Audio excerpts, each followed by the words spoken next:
What was the cannabis scene like in Colorado in the mid 70s there? Can you tell us a little bit more about that? Yeah, being from California, of course, since to me, all the buds out here were that was better than gold. And of course, there was lots of coke going around and lots of good California grown in the resorts. So that was a great thing to do. Would be able to go see people I knew, family, and have incredible cannabis brought back to Colorado. So that was huge back then. I mean, good cannabis was always revered. It just was not that Mexican cannabis was bad. It started getting a lot better in the mid '60s, late '60s, and in the '80s they really caught on. There was a lot of good smoke from there. I used to get things from Some Acapulco cocoa. Gold. I used to get Oaxaca spears that were Ooh. absolutely incredible from Oaxaca. But the best cannabis I've ever smoked in my life, still to this day. And Debbie and I had probably a dozen different strains that we made up ourselves, great strains. And it was from Colombia. It's called Santa Marta Gold. And in Santa Marta, this stuff was gold. And people are like, oh, that has paraquat on it. No, paraquat turns it necrotic and black, not this beautiful gold. So that cannabis was still to this day some of the best cannabis I've ever had. I would love to be able to procure some for, because people go, "Hey, we got this. This is Santa Marta Gold." I go, "No, it isn't. No, it's I not. didn't even have to smoke it." So yeah, we were able to get that. It was better than the Acapulco Gold. It was better than the Oaxaca Spears, than the Panama Red. It was absolutely fantastic smoke. It really was. But that's how I started growing, and then in Santa Cruz, then coming up to Humboldt County in '89. That's when I started growing it commercially. Oh, Especially for medical grade. That's what we were in the very beginning, and working was with that about the time you made it to Humboldt County? yeah, that was in '89. Okay. Yeah, because 89 in the Humboldt County. in the early '80s, we were still growing illegally. In Mendocino, at different places. I won't let you know where they were, but Right. yeah, Neither here nor there. we were doing that, and it was Allegedly. yeah. And so we gave a lot away. We always would give things to the vets and to people that really needed it, because that's just the way we've always been. And that's just the way that's just the way it's been. But yeah, when I started truly growing commercially was '89, when I finally moved up to Humboldt County. Before, it was all guerrilla, obviously illegal.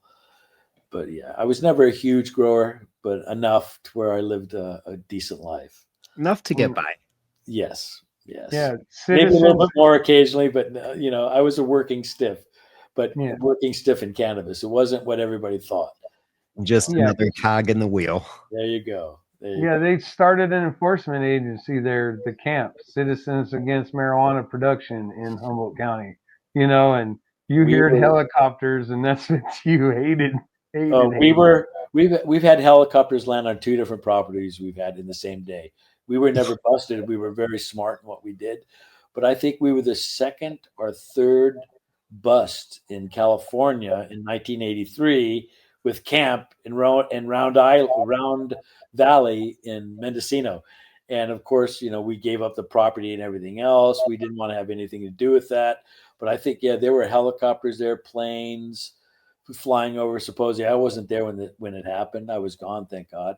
Uh, that was just my time off. I was off for those 2 weeks, but yeah, that was harrowing.